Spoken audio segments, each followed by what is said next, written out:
بسم اللہ الرحمن الرحیم اللہم صلی علی محمد وعلی آل محمد کما صلیت علی ابراہیم وعلی آل ابراہیم انک حمید مجید اللہم بارک علی محمد وعلی آل محمد کما بارکت علی ابراہیم وعلی آل ابراہیم انک حمید مجید۔ باب الرجاء فی الصدقہ، انسان کے اعمال کو ایک چیز ایسی ہے جو بالکل فنا کر کے رکھ دیتی ہے، اس کا پھر اجر اللہ کے ہاں نہیں ملتا۔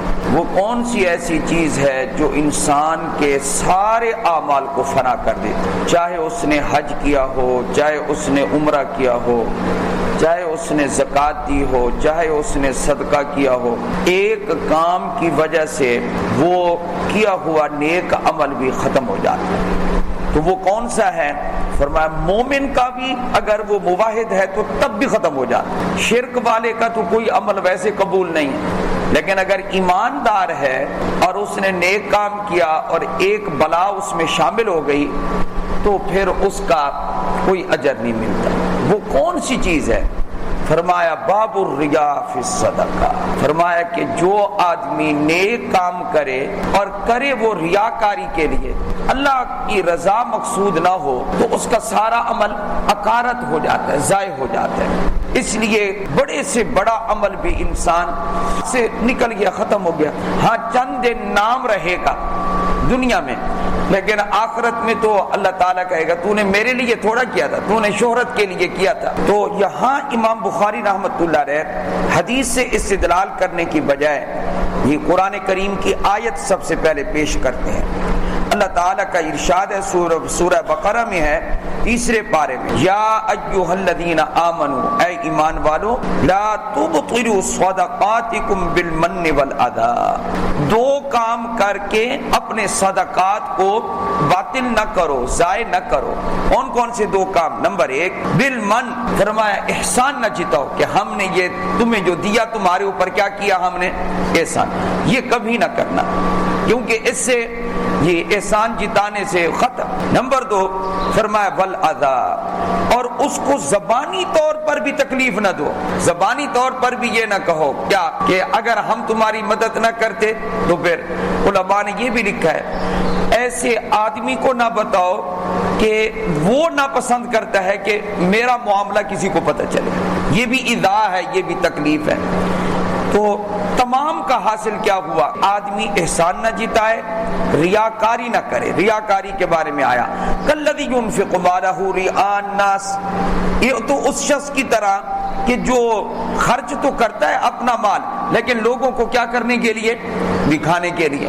اس کو کیا اجر ملے گا؟ کچھ نہیں ملتا۔ ولا یؤمن باللہ والیوم الآخر، امام بخاری نے فرمایا کہ دیکھو اللہ تعالیٰ قرآن کریم میں ہمیں متنبہ کر رہے ہیں کہ خالصتاً اللہ کے لیے کام کرو۔ مشکات میں ایک حدیث پاک موجود ہے، ایک آدمی کہتا ہے کہ بادل کو میں نے دیکھا، میں نے ایک بادل کو دیکھا، اس بادل میں سے میں نے ایک آواز سنی، اس کے حدیقت فلان، بادل سے آواز مجھے پہنچی۔ اب بادل کو کس نے آواز دی؟ اب اللہ کو معلوم، اللہ کے فرشتے نے آواز دی، غیبی آواز بادل کو آئی، فلاں شخص کا باغ ہے، تم جا کر اس کو سیراب کرو۔ یہ کس کو حکم مل رہا ہے؟ بادل کو۔ اب بادل چل پڑا۔ اب جب بادل چل پڑا، چلتے چلتے چلتے یہ آدمی بھی یہ کدھر جا رہا ہے؟ بادل کہتے کہ میں بھی چل پڑا، جس نے آواز سن۔ آگے چل کر بادل رک گیا، برسنا شروع ہو گیا، تو میں نے سمجھا کہ یہاں کوئی نہ کوئی آدمی کھڑا ہے۔ قریب گیا تو میں نے دیکھا کہ ایک باغ بھی ہے اور ایک آدمی اپنے بیلچے کے ساتھ، کسی کے ساتھ وہ پانی جو ہے بادل کا، یہ وہ جو ایک نالی کے ذریعے، اس وقت کوئی پتھروں کی نالی اس وقت بنی ہوئی تھی، تو اس کے ذریعے صاف پانی بارش کا وہ جا رہا ہے اور وہ لگا رہا ہے اپنے باغ کو۔ کہتے ہیں کہ میں قریب جا کر اس سے پوچھتا ہوں تمہارا نام کیا ہے؟ اس نے کہا میرا نام پوچھنے کی کیا ضرورت ہے، کہتے نہیں نام بتاؤ اپنا۔ اس نے جو نام بتایا یہ وہی نام تھا جو میں نے سنا تھا، اس نے کہا کہ تیرے باغ کو پانی لگانے کے لیے حکم ہوا ہے بادل کو، بادل چل کے آیا ہے، آخر اس کی وجہ کیا ہے؟ اب تو تجھے راز کھولنا پڑے گا کہ تو کون سا ایسا عمل کرتا ہے کہ تیرے باغ کو اگر پانی کی ضرورت ہے تو اللہ تعالیٰ بادل کو حکم دیتے ہیں جاؤ اور جا کر پانی لگاؤ۔ نام وہی ہے جو میں نے سنا ہے، نام کوئی اور نہیں ہے، نام وہی ہے، تو اس لیے راز کھولنا پڑے گا تجھے۔ اس نے کہا جب تو نے سب کچھ سن لیا ہے تو آؤ پھر راز بھی سن لو۔ راز یہ ہے کہ اس باغ کی جتنی آمدنی آتی ہے تو میں اس کے 3 حصے کرتا ہوں۔ ایک حصہ تو میں غریبوں میں تقسیم کر دیتا ہوں، ایک حصہ اس کا رکھتا ہوں اپنے گھر والوں کے لیے، بچوں کے لیے، اور تیسرا حصہ جو ہے وہ اس کے ذریعے پھر باغ کی جو ضروریات ہوتی ہیں، باغ کے اوپر جو خرچ کرنا ہوتا ہے وہ میں تیسرا حصہ باغ کے لیے، تو کل میں آمدنی کے کتنے حصے کرتا ہوں؟ 3۔ یہ میرا معمول ہے، وہ نہیں ہے جو یہ تو عشر سے بھی بڑا ہوا ہے۔ عشر چلو یہ بعض جگہ میں 10واں حصہ واجب ہوتا ہے، بعض جگہوں میں 20واں حصہ۔ ہر وہ زمین جس کو پانی لگے اور پانی کے اوپر کچھ خرچ ہو چکا ہو تو جتنی بھی آمدنی آئے گی اس کا 20واں حصہ عشر نکالنا پڑے گا۔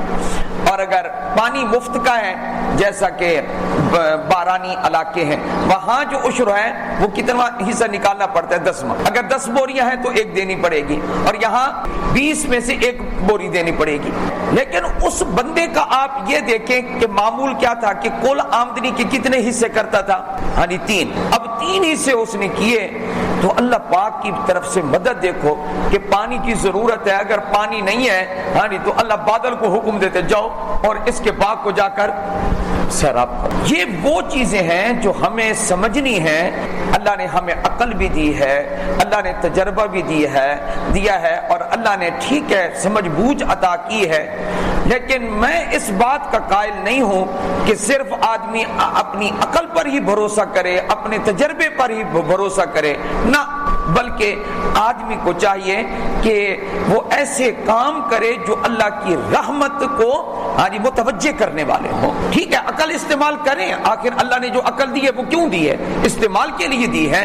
اپنے تجربے سے بھی آپ فائدہ اٹھائیں، مشورے سے بھی فائدہ اٹھائیں، لیکن ایسے کام ساتھ جاری رکھیں کہ جو اللہ کی رحمت کو کیا کریں؟ متوجہ۔ بلکہ کل میں نے ایک صحابی کی پہلے پڑھی ہوئی تھی میں نے دعا کہ افطار کے وقت یہ کیا مانگا کرتے تھے۔ افطار کے وقت ایک مشہور دعا ہے اللہم لک صمت وعلی رزقک افطرت، اس میں باقی جتنا ہے وہ اضافہ ہے، وہ حدیث میں ثابت نہیں ہے۔ اللہم انی لک صمت وبک آمنت وعلیک توکلت وعلی رزقک افطرت، اتنی لمبی چوڑی دعا حدیث میں موجود نہیں ہے، صرف کتنی ہے اللہم لک صمت وعلی رزقک افطرت۔ بسم اللہ پڑھ کے افطار کریں، اس سے پہلے آپ دعا کر لیں، اس کے بعد آپ پڑھیں اللہم لک صمت وعلی رزقک افطرت، اے اللہ میں نے تیرے لیے روزہ رکھا اور تیرے دیے ہوئے رزق پر میں نے افطار کیا۔ بات ختم۔ ایک اور دعا ہے وہ یہ ہے ذهب الظمأ وابتلت العروق وثبت الاجر انشاءاللہ، پیاس چلی گئی اور رگیں تر ہو گئی اور اس روزے کا اجر انشاءاللہ ثابت ہو گیا۔ یہ اللہ کے نبی کی یہ بھی دعا ہے صلی اللہ علیہ وسلم۔ دونوں دعائیں آپ صلی اللہ علیہ وسلم سے ثابت ہیں۔ ایک صحابی اس وقت ایک دعا مانگا کرتے تھے، محدثین نے اس کو بھی ذکر کیا، حضرت عبداللہ بن عمرو بن العاص رضی اللہ تعالیٰ عنہ۔ وہ کیا دعا کرتے تھے؟ اس کا میں یہ نہیں کہتا کہ آپ عربی یاد کریں، اس کا جو مطلب ہے وہ مجھے بڑا پسند آیا۔ اردو میں آپ حضرات اپنی دعا میں شامل رکھیں اس کو، عربی میں پڑھ دیتا ہوں، ترجمہ بھی کر دیتا ہوں۔ اللہم انی اسألک برحمتک التی وسعت کل شیء ان تغفر لی، اے اللہ میں تجھ سے سوال کرتا ہوں تیری اس رحمت کے واسطے جو ہر شے پر وسیع ہے، تو اپنی اس رحمت کے واسطے تو میری بخشش فرما دے۔ اس کا یہ مطلب ہوا کہ صحابہ ہوں یا یہ بزرگان دین ہوں، ان سب کے پیش نظر ایک چیز رہتی تھی، کیا؟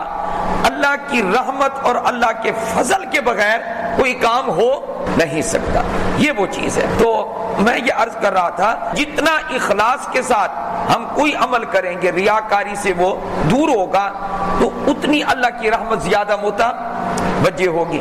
جیسا کہ وہ بندہ جو اپنے باغ کو پانی لگا رہا ہے اور بادل وہاں برس رہا ہے اس نے آج تک کسی کو بتایا تھا کہ میں کیا کرتا ہوں؟ ذرا بولیں.